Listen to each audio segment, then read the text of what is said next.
सर्दियां आने को थी और चिंकी चिड़िया का घोंसला पुराना हो चुका था।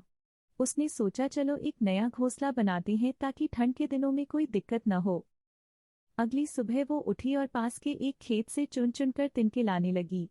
सुबह से शाम तक वो इसी काम में लगी और अंततः एक शानदार घोंसला तैयार कर लिया।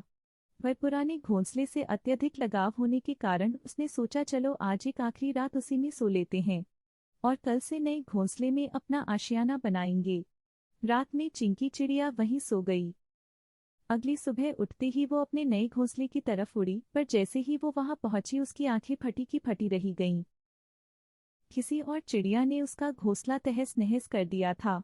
चिंकी की आंखें भर आईं, वो मायूस हो गई। आखिर उसने बड़े मेहनत और लगन से अपना घोंसला बनाया था और किसी ने रातों रात उसे तबाह कर दिया था। पर अगले ही पल कुछ अजीब हुआ। उसने गहरी सांस ली, हल्का सा मुस्कुराई और एक बार फिर उस खेत से जाकर तिनके चुनने लगी। उस दिन की तरह आज भी उसने सुबह से शाम तक मेहनत की और एक बार फिर एक नया और बेहतर घोंसला तैयार कर लिया।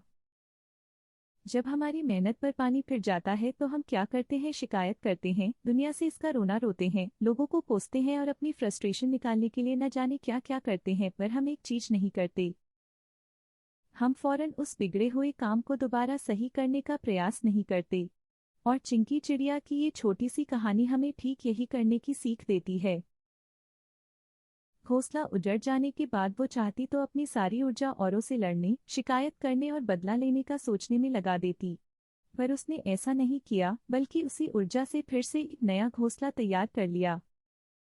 दोस्तों, जब हमारे साथ कुछ बहुत बुरा हो तो हम न्याय पाने का प्रयास जरूर करें, पर साथ ही ध्यान रखें कि कहीं हम अपनी सारी एनर्जी फ्रस्ट्रेशन, गुस्से और शिकायत में ही न गवा दें। ऐसा करना हमें हमारे ओरिजिनल लॉस से कहीं ज्यादा नुकसान पहुंचा सकता है। और मैं तो ये भी कहूँगा कि अगर कोई बहुत बड़ी बात न हुई हो तो उसे अनदेखा करते हुए अपने काम में पुन लग जाएं, क्योंकि बड़े काम करने के लिए ये जिंदगी छोटी है।